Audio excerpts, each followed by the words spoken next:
يضلل فلا هادي له أشهد أن لا إله إلا الله وأشهد أن محمدا عبده ورسوله أما بعد.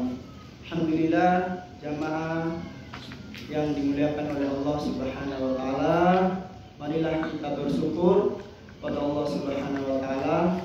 Dialah yang telah ada sebelum kita ada, dan Dia tetap ada walaupun kita sudah tiada. Selawat dan salam kita haturkan kepada Nabi kita, Nabi Allah, Nabi Muhammad Sallallahu Alaihi Wasallam. Dialah seorang Nabi yang berprofesi sebagai wirausahawan. Dengan relatif dia mengubah masyarakat sehingga orang-orang kafir Quraisy terdahulu menjadi ikut Islam. Maka dari itu, Bapak Ibu jamaah yang dimuliakan oleh Allah Subhanahu wa taala, perlu kita ketahui bahwa bulan Ramadan ini adalah bulan yang penuh dengan keberkahan. Seperti yang kita ketahui, yang telah disampaikan oleh para ustaz, para dai ayat Al-Quran dalam Quran surat kedua, dalam surat Al-Baqarah, kata Allah Subhanahu wa taala, ya ayyuhalladzina amanu kutiba alaikumusiyam kama kutiba alal ladzina min qablikum la'allakum tattaqun. Ya, di sini kalau dalam ilmu bahasa Arabnya itu dinamakan harfun nida, untuk memanggil seseorang.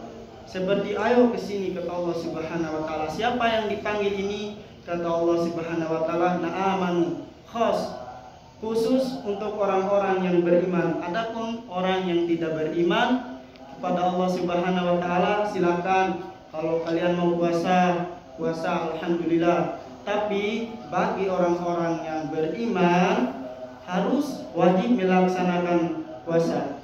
Dan kenapa kita berpuasa? Di akhir ayatnya disebutkan oleh Allah Subhanahu wa taala, la'allakum tattaqun, sebagai bentuk ketakwaan kita kepada Allah Subhanahu wa taala.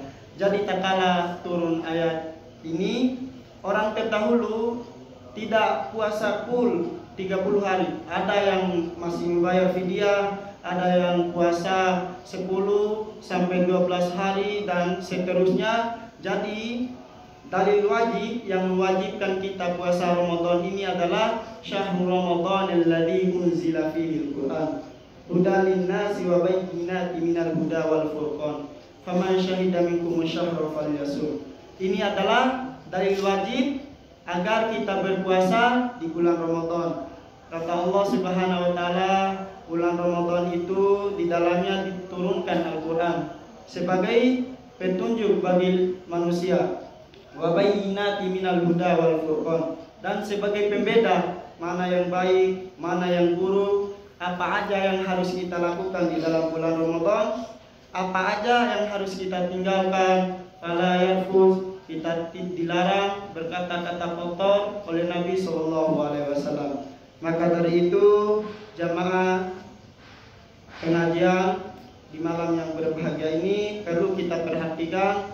Dalam berpuasa Ramadan ini perlu kita perhatikan apa-apa aja yang berkaitan dengan puasa. Yang pertama, rukun puasa ini adalah niat.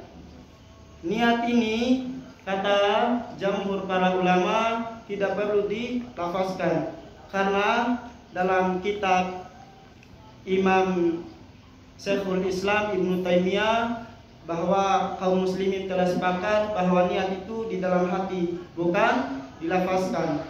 Bahkan sebagian para ulama mengatakan, adapun orang yang menganggapnya syariat niat ini sebagian dari agama, maka dia wajib dibunuh dan halal darahnya. Itu karena ini menjadi perselisihan para ulama. Ada sebagian saudara kita yang melafalkannya, tidak mengapa, kita saling menghargai, mereka tidak mengganggu kita, kita tidak ganggu mereka.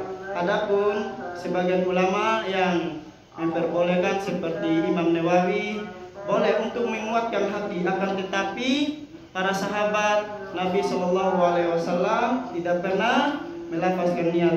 Oleh karena itu, jamaah sekalian, syarat umum diterimanya ibadah kita ada 3. Yang pertama, kita harus beriman kepada Allah Subhanahu wa taala. Gimana cara beriman kepada Allah?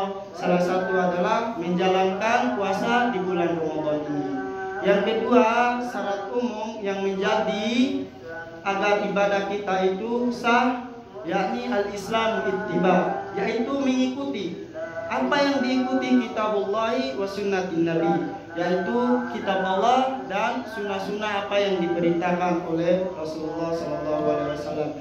Manahitukum anhu fajtanibu, apa saja yang aku larang kepada kalian tinggalkan, kata Rasulullah SAW. Wa ma amartukum bihi fa'tu minhu mastata'tum, maka apa saja yang aku perintahkan kepada kalian kerjakan semampu kalian. Jangan paksakan diri untuk beramal soleh. Innallaha la yuhibbul mu'tadin, Allah itu tidak menyukai orang-orang yang melampaui batas. Maka dari itu jemaah sekalian, perlu kita perhatikan hal-hal yang demikian. Kemudian yang ketiga, syarat umumnya yakni ikhlas.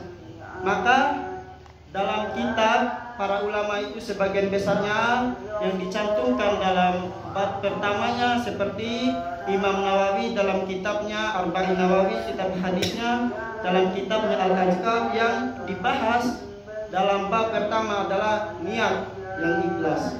Maka dari itu jemaah sekalian, perlu kita meluruskan niat. Tidak ada paksaan atau disuruh agar kita mendapatkan uang atau dibayar oleh orang karena terpaksaan kita berpuasa di bulan Ramadan. Jemaah pengajian yang dimuliakan oleh Allah Subhanahu wa taala. Kemudian selanjutnya perlu kita perhatikan juga apa-apa yang berkaitan di bulan Ramadan ini, seperti yang dikatakan oleh Nabi Shallallahu Alaihi Wasallam, "Qad ja'akum syahrun mubarak." Telah datang kepada kalian bulan yang mulia. Taftahu abwabul jannah. Jadi telah dibuka pintu-pintu surga. Wa taqulu fihi abwabul jahim. Ditutup pintu-pintu neraka. Wa taqulu fihi syayatin. Dan setan-setan itu dikunci. Sebagian para ulama menjelaskan mengenai setan yang dibelenggu ini, bahwa para ulama mengatakan yang dikunci atau yang dibelenggu itu yang udah pro atau yang udah biasa menggoda orang. Jadi yang dhaif, yang lemah-lemah itu tidak dibelenggu oleh Allah Subhanahu wa taala. Dan yang kedua, kenapa di bulan Ramadan orang masih melakukan kemaksiatan?